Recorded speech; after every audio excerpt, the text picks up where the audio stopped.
So now I want to show you how the pigment will sit on this card with the gesso on it.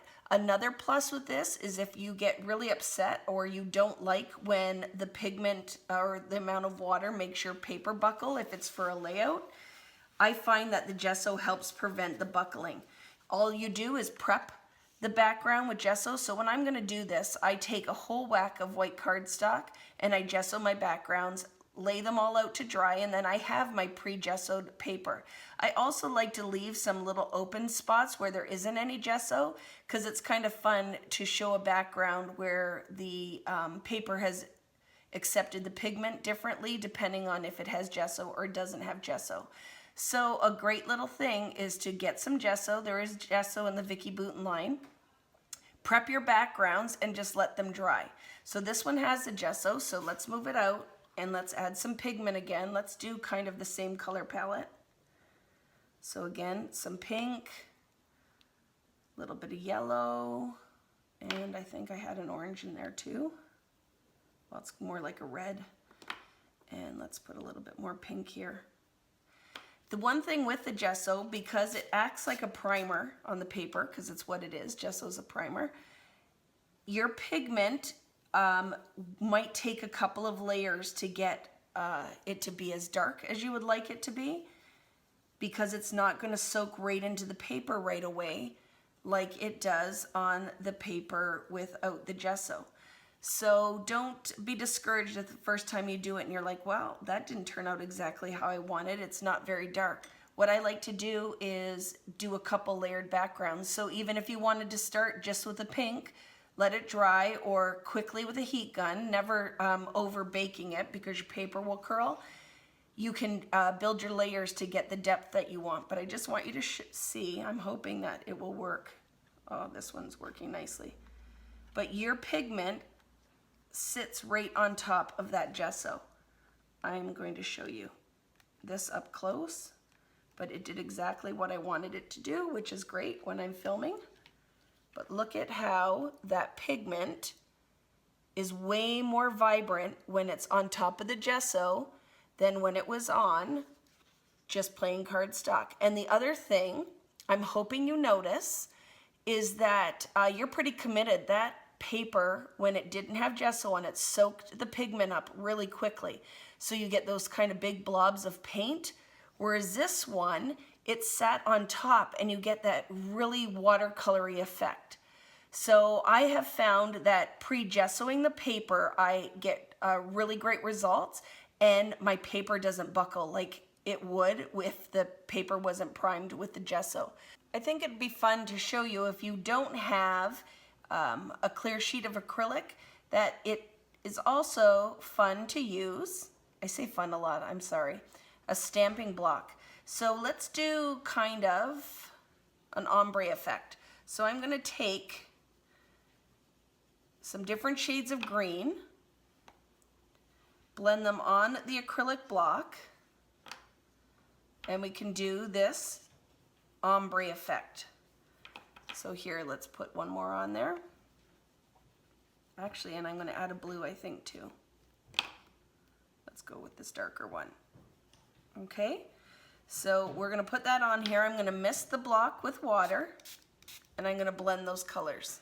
This is not perfection. I'm not aiming for perfect. I just wanted to get the video out there because a lot of you who have purchased and invested in a lot of the Vicki Boutin product are nervous to use it. And it's like if you were sitting in the house here with me.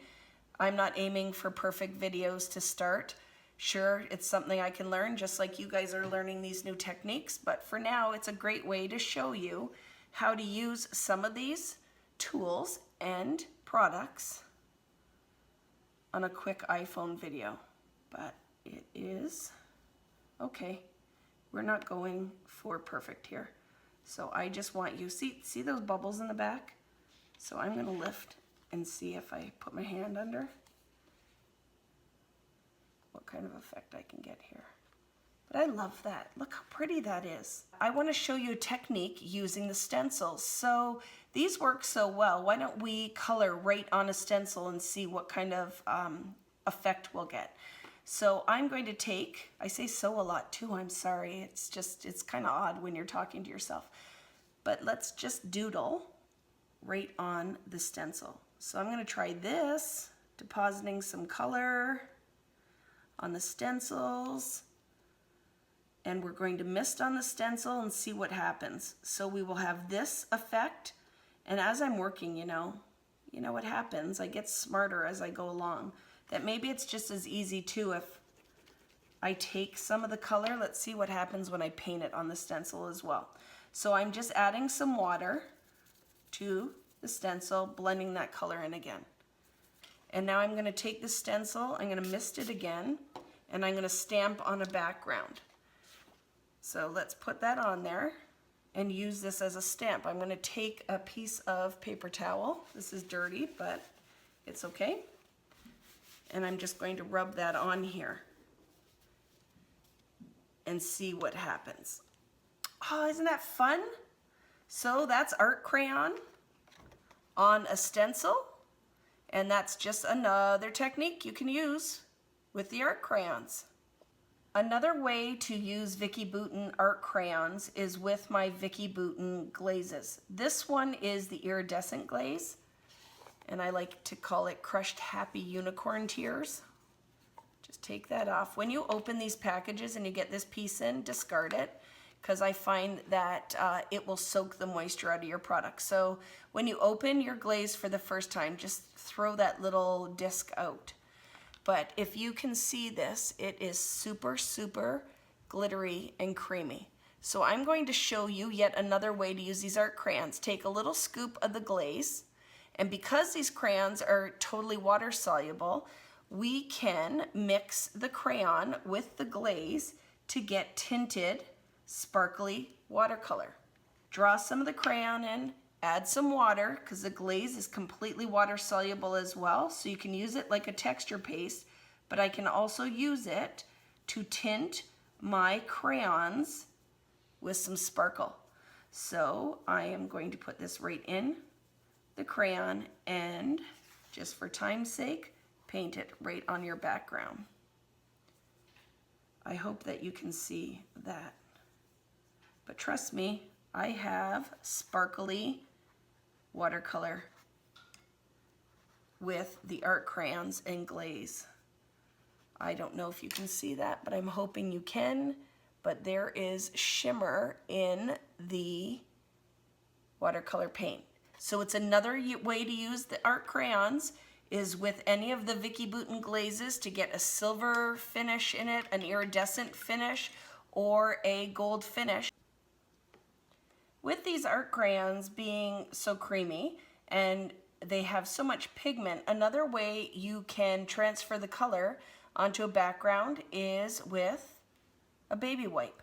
So you can take the pigment and you could draw it in the background if you wanted to. I have a stencil again here, and just go over the stencil a little bit, and then take your wipe and move that pigment around.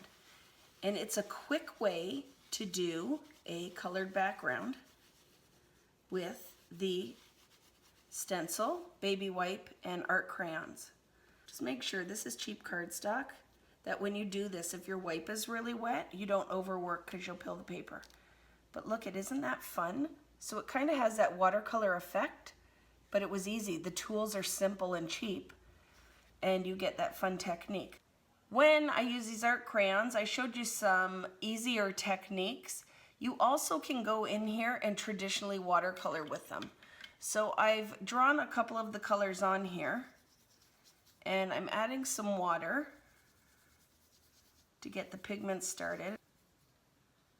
And I want to show you another way that I like to use these. If you don't want to draw in the background and you want more pigment, you can also take a crayon and put your brush, can you see that? Put your brush right to the tip.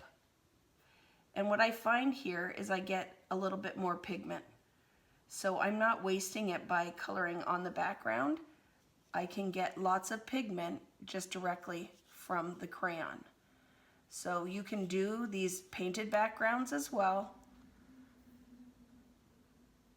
coloring your stamps like this. So if you have a beautiful stamp that you've stamped in black ink and you want to add color like you do with your Copics or any of the other markers that you use, or however else you add color to your stamped images, you have that option.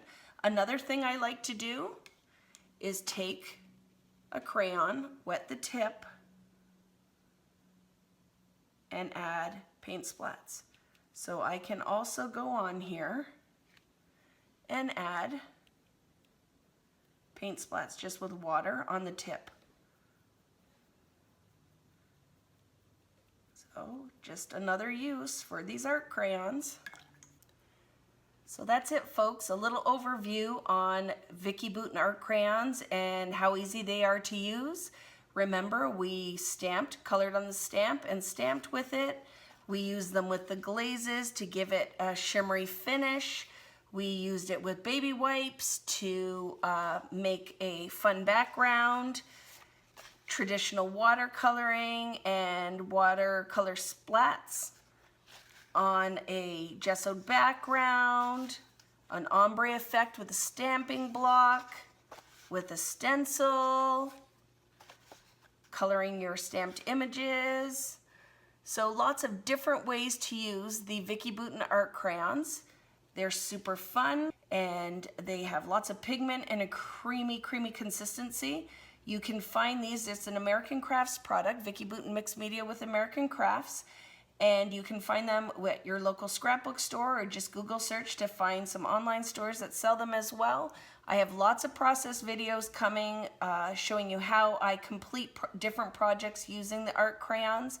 You can follow me at Instagram, at Vicki Boutin, and as well on my artist page on Facebook at vickiboutin.artist, or some way that you find that there on Facebook.